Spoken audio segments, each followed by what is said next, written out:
जय हिंद students, welcome back to Archana Sharma learning academy. Unit 5th में आज हम जिस टॉपिक की बात यहाँ पर कर रहे हैं वो है एक्टिव लिसनिंग, और इसमें हम पढ़ेंगे the component of active listening. Actually हम एक्टिव लिसनिंग को पहले यूनिट नंबर 5th में भी पढ़ चुके हैं, इससे पहले वाले वीडियो में, और हम लिसनिंग के बारे में यूनिट नंबर 2 में भी बहुत अच्छे से पढ़ चुके हैं। अब सिर्फ एक टॉपिक रहता है जो हमने कवर नहीं किया था वहाँ पर, वो है the component of active listening. वो हम यहाँ पर कंप्लीट कर रहे हैं।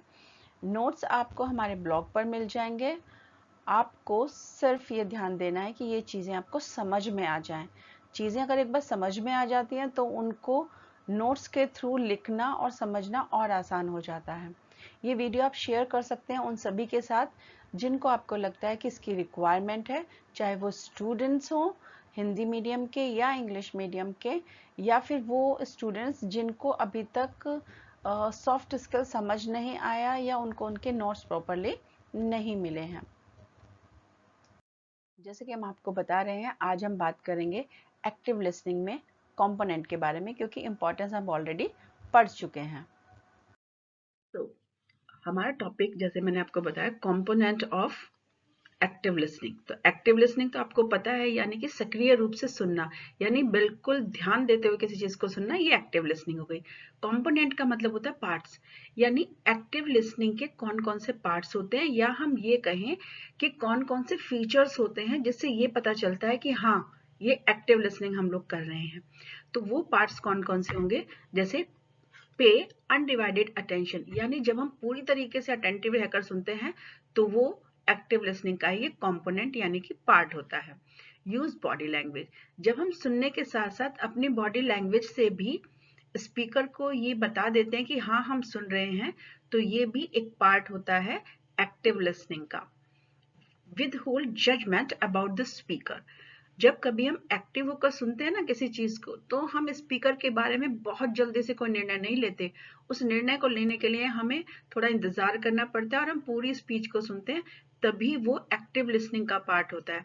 अगर हम थोड़ा सा सुनते ही एकदम से निर्णय लेने पे स्पीकर अच्छा नहीं है, तो इसका मतलब हम एक्टिव लिसनिंग नहीं कर रहे हैं, सिर्फ लिसनिंग कर रहे हैं, वो भी किसी और तरह की। Acknowledge the words of speaker, अगर हम स्पीकर के शब्दों को एक्नॉलेज करें, इसका मतलब उन्हें संज्ञान में लें। अगर हमें डाउट है तो हम पूछें, और अगर हमें समझ में आ रहा है तो भी हम समझ में आ रहा है, ठीक है, इस तरह से करें। यानी उसकी बातों को हम साथ के साथ रिप्लाई या रिस्पॉन्ड करते रहें, तब भी ये एक्टिव लिसनिंग कहलाती है, और ये एक्टिव लिसनिंग का ये पार्ट हो जाता है। Do not interrupt, active listening की सबसे अच्छी बात क्या होती है कि आप सुनते सब कुछ हैं, लेकिन बीच में इंटरप्ट नहीं करते।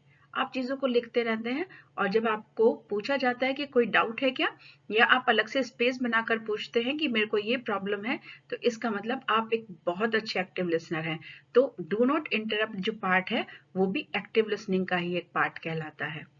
अब आता है बिल्ट रेपो, यानी एक अच्छा सा संबंध बनाना या माहौल बनाना स्पीकर के साथ। जब स्पीकर बोल रहा होता है, तो जितना ज्यादा आप उसे एक्नॉलेज करते हैं, उसको संज्ञान में लेते हैं, उसकी बातों को ध्यान से सुनकर उसे रिप्लाई करते हैं, उतना ही अच्छा संबंध आपका किससे बनता है, स्पीकर से बनता है। और एक्टिव लिसनिंग का ये एक बहुत इंपॉर्टेंट पार्ट है कि आप स्पीकर के साथ अपना अच्छा संबंध बना पा रहे हैं।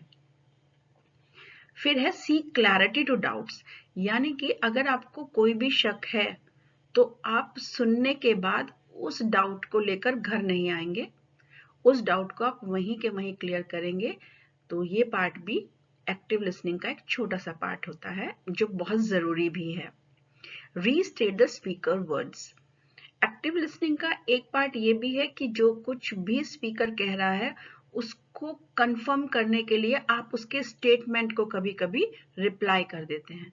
जैसे सपोज करिए मैंने आपको कहा कि जो सॉफ्ट स्किल है वो आपकी लाइफ में बहुत ज्यादा काम आता है, तो आपको अगर ये चीज समझ में आ रही है या आप इसको कंफर्म करना चाहते हैं, तो आप ये पूछ सकते हैं, क्या मैडम ये सोशल लाइफ में भी काम आएगी? इसका मतलब, तो इसका मतलब आपने क्या किया, मेरे शब्दों को रीस्टेट करके बता दिया, और आपने इसका कंफर्मेशन भी ले लिया।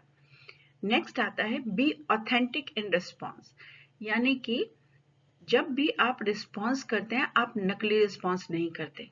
एक्टिव लिसनिंग के पार्ट में जो आता है वो होता है ऑथेंटिकेट, यानी कि बिल्कुल सही सही आप रिस्पॉन्स करते हैं, केवल दिखाने के लिए या केवल ये बताने के लिए हाँ भाई मैं आपको सुन रहा हूँ, लेकिन आपको समझ कुछ नहीं आ रहा है, तो इस तरह का बिहेव आप नहीं करते हैं, आप बिल्कुल सही रिस्पॉन्स करते हैं। ये एक्टिव लिसनिंग का एक कंपोनेंट या पार्ट होता है। और फिर आता है स्टार्ट शेयरिंग। जब आप एक्टिव लिसनिंग करते हैं ना, तो उसकी सबसे खासियत क्या होती है कि आपको चीजें समझ में आती हैं, और जब आप उन चीजों को समझ जाते हैं तो उनको शेयर करना बहुत आसान हो जाता है। ये भी एक्टिव लिसनिंग का पार्ट है।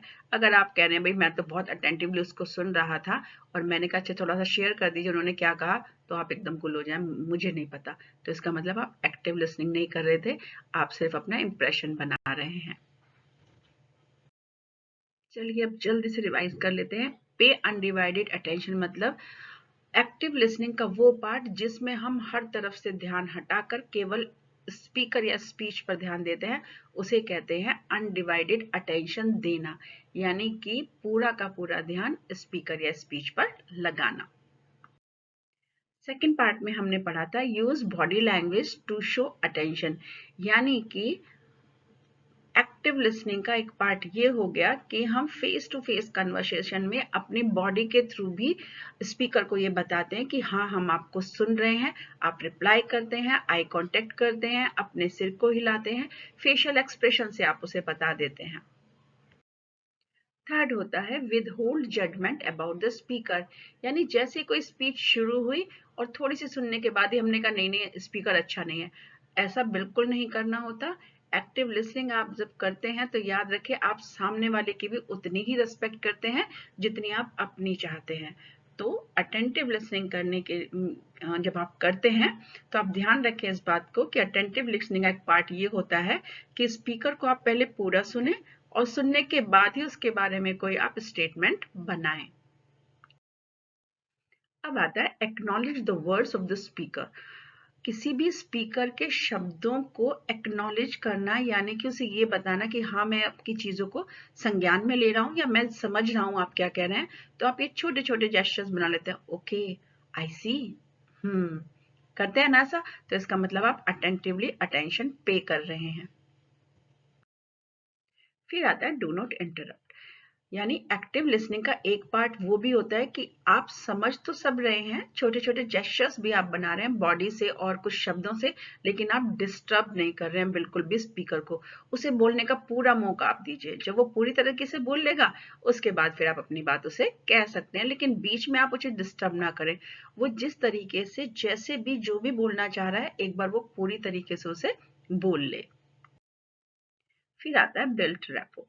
बिल्ट रैपो का मतलब ये होता है कि आप इंगेजमेंट है आपकी, अब वो शादी वाली इंगेजमेंट नहीं है, आप इंगेज है स्पीकर के साथ, यानी स्पीकर कुछ बोल रहा है आप उसको रिस्पॉन्स कर रहे हैं बॉडी से लैंग्वेज से, स्पीकर कुछ बोल रहा है तो आप उसकी तरफ पूरा पूरा ध्यान दे रहे हैं और स्पीकर को ये लग रहा है कि हाँ भाई मुझे सुना जा रहा है। ये फीलिंग जो होती है ना स्पीकर की, ये स्पीकर को मजबूर करती है वो और अच्छे से आपको बताए, वो अब बता रहा है और आप अपनी बॉडी लैंग्वेज या अपने एक्सप्रेशंस या फिर अपने शब्दों के द्वारा उसे बता पा रहे हैं कि हाँ आप उसको सुन रहे हैं। तो ये चीज आपके और स्पीकर के बीच में एक बड़ा अच्छा सा संबंध बना देती है। स्पीकर को भी अच्छा लगता है प्रोग्राम करना और सुनने वाले को भी इंटरेस्ट आ जाता है, क्योंकि स्पीकर और ज्यादा कोशिश करता है और ज्यादा समझाने की। एक्टिव लिसनिंग की एक और इम्पॉर्टेंट बात या पार्ट क्या होता है कि आप हमेशा क्लैरिटी चाहते हैं। आप किसी भी बात को अपने साथ लेकर, किसी भी डाउट को अपने साथ लेकर घर नहीं वापस आते। आपने वहीं पर सुना और वहीं पर सारे आपके डाउट्स को क्लियर कर लिया। आप एक एक एक्सप्लेनेशन भी मांग सकते हैं उनसे कि भाई ऐसा कब कहाँ कैसे हुआ। इसके लिए ओपन एंडेड क्वेश्चंस जो वो बहुत जरूरी होते हैं। ओपन एंडेड क्वेश्चन में हाँ या ना नहीं पूछते आप, उन क्वेश्चन में या तो क्वेश्चन वर्ड छुपा होगा, क्यों कब कहाँ कैसे, और या फिर आप कोई एक्सप्लेनेशन डिमांड करेंगे। ऐसे क्वेश्चंस को ओपन एंडेड क्वेश्चन कहा जाता है। और क्लोज एंडेड क्वेश्चन कैसे होते हैं, जिसका आंसर आप हाँ या ना में दे लें। क्या तुम्हें भूख लगी है? हाँ। और अगर मैं आपसे पूछूं आप खाने में क्या क्या पसंद करेंगे, किस तरह का, तीखा मीठा, तो आप पूरा एक्सप्लेन करके मुझे बताएंगे। इसे कहते हैं ओपन एंडेड क्वेश्चंस। सुनते समय अगर आपको कोई भी डाउट है, एक बात तो ये कि आप क्लियर कर लें, उसको क्वेश्चंस पूछ लें। दूसरा तरीका ये हो सकता है कि आप उसी स्टेटमेंट को दूसरी तरीके से बोले और उस पर स्पीकर हाँ ना कह दे, तो वो बात कंफर्म हो जाती है कि स्पीकर ने वाकई ऐसा कहा था या फिर मेरा ये डाउट था। तो ये रीस्टेट करना भी एक्टिव लिसनिंग का एक इम्पॉर्टेंट पार्ट होता है कि आप उसको दोबारा से डाउट को क्लियर कर लें उस चीज को। एक तो ये हो गया कि आप क्वेश्चन पूछ रहे हैं, जैसे पहले हमने देखा था क्लैरिटी करने के लिए। यहाँ पर क्या होता है, उसी स्टेटमेंट को दूसरी तरीके से बोलकर देखा जाता है कि क्या जो मैंने सुना वो यही था। फिर होता है ऑथेंटिकेट इन रिस्पॉन्स, यानी कि आप बिल्कुल सच बोले, आप ऑनेस्ट रहें, ईमानदार रहें, आपको समझ में आ रहा है तभी आप रिस्पॉन्स करें। केवल फॉल्स रिस्पॉन्स करने से आप अटेंटिव लिसनर नहीं बन सकते। आपने फॉल्स रिप्लाई कर दिया, हाँ भाई समझ में आ गया। आप अक्सर ऐसा क्लास में करते हैं, टीचर पूछता है समझ में आ गया, तो आप कहते हैं हाँ जी समझ आ गया, और जब आपसे वही चीज एग्जाम में पूछी जाती है तो आप लिख नहीं पाते। तो इसका मतलब आप अटेंटिव लिसनर नहीं हैं। अटेंटिव लिसनर बनने के लिए रीस्टेटमेंट जरूरी है और क्लैरिटी जरूरी है। शेयर, देखिए, अगर आपने किसी चीज को बहुत अटेंटिवली सुना है तो आप उसको आराम से रिप्लाई कर सकते हैं, और अगर आप नहीं उसको सुन रहे हैं और फिर मैं आपसे कहूं कि जरा बताइए तो क्या हुआ था, तो आप कहें नहीं मेरे को समझ नहीं आया था। तो इसका मतलब शेयरिंग वो ही कर सकता है जिसने बहुत अच्छे से सुना हो चीजों को। तो एक्टिवली सुनने के लिए आपको शेयर करना भी आना चाहिए। अगर आप एक्टिवली सुन रहे हैं किसी चीज को, तो आपको इतना ज्ञान हो जाता है कि आप उसे शेयर करें, और ये भी एक्टिव लिसनिंग का एक कंपोनेंट या फिर एक पार्ट होता है, शेयर करना। आपने सुना, आपने समझा, आपने डाउट क्लियर किए, आपने रिस्पॉन्स किया कि हाँ भाई मेरे को समझ में आ गया, तो अब आपका पार्ट स्टार्ट होगा ना। अब आप शेयर करेंगे उस चीज को। शेयर कब कर पाएंगे, जब आपने उसको अच्छे तरीके से सुना होगा। आपको यहाँ तक कंपोनेंट ऑफ एक्टिव लिसनिंग बिल्कुल समझ में आ गए। अब हमारा रहता है एग्जामिनेशन में राइटिंग टिप्स। आज मैं आपको क्या देने वाली हूँ, वैसे तो मैंने इसको रिपीट किया है, लेकिन फिर भी मैं एक बार आपको दोबारा से बता दूं। स्पेलिंग्स, क्योंकि आप एक सेकंड लैंग्वेज पढ़ रहे हैं और ये इंग्लिश लैंग्वेज है आपके लिए, तो यहाँ पर स्पेलिंग्स जो है वो गलत नहीं होनी चाहिए। अक्सर आप मुझसे पूछते हैं कि मैडम ग्रामर और स्पेलिंग पे भी ध्यान देंगे। अरे भाई, ये आपका सब्जेक्ट ही स्पेलिंग और ग्रामर से बना हुआ है, तो इसमें आप हिंदी भी नहीं लिख सकते हैं। बहुत सारे बच्चे बीच बीच में क्या करते हैं, सेंटेंस के बीच में इंग्लिश हिंदी स्टार्ट कर देते हैं, जैसे कि ये क्या हुआ, तो क्या हुआ को ऐसे लिख देते हैं आप। हाँ, ये हिंदी लैंग्वेज ही है, बेशक आपने स्क्रिप्ट इंग्लिश वाला यूज किया हुआ, लैटिन स्क्रिप्ट है ये, लेकिन लैंग्वेज तो ये हिंदी ही है ना, तो इसको एक्सेप्ट नहीं किया जाता। स्पेलिंग्स पर आप ध्यान दें, और इम्प्रेस करने के लिए एक भी स्पेलिंग आप मिस्टेक ना करें, और ये तभी हो सकता है जब आप रोज रोज इस चीज की प्रैक्टिस करेंगे। नोट्स हमने आपको ब्लॉग पर दे दिए हैं, और हमारा जो नेक्स्ट टॉपिक रहेगा वो है active listening and its importance. अभी तक हमने एक्टिव लिसनिंग के कंपोनेंट पढ़े हैं, यानी पार्ट्स पढ़े हैं। एक्टिव लिसनिंग के कौन कौन से पार्ट्स होते हैं, जिसके थ्रू ये पता चलता है कि हम एक्टिव लिसनिंग कर रहे हैं या नहीं कर रहे हैं। लेकिन नेक्स्ट वीडियो में हम पढ़ेंगे एक्टिव लिसनिंग की इंपॉर्टेंस क्या होती है, ये क्यों जरूरी है किसी प्रोफेशनल लाइफ में और पर्सनल लाइफ में। अगर आप बहुत अच्छा लिसनर बनना चाहते हैं तो ये बहुत ज़रूरी है कि आप सारे कंपोनेंट को ध्यान रखिए। अगर आप एक भी कंपोनेंट मिस कर रहे हैं तो तुरंत उसको स्विच कर लीजिए आप एक अच्छे लिसनर बनने के लिए। अगर नहीं करते हैं तो आप लिसनिंग नहीं कर पाएंगे, लिसनिंग नहीं कर पाएंगे तो शेयरिंग नहीं करेंगे, और शेयरिंग का फायदा कब होगा, एग्जाम में। आप जो सारा टाइम याद कर रहे हैं उसको एग्जाम टाइम में एग्जामिनर के साथ शेयर ही नहीं कर पा रहे हैं, लिख ही नहीं पा रहे हैं, तो आप कैसे एक्टिव लिसनर बनेंगे। और नहीं बनेंगे तो आपका नुकसान हो जाएगा ना। और बाकी सारे फायदे एक्टिव लिसनिंग के हम नेक्स्ट वीडियो में आपको बता रहे हैं। तब तक के लिए ऑल द बेस्ट।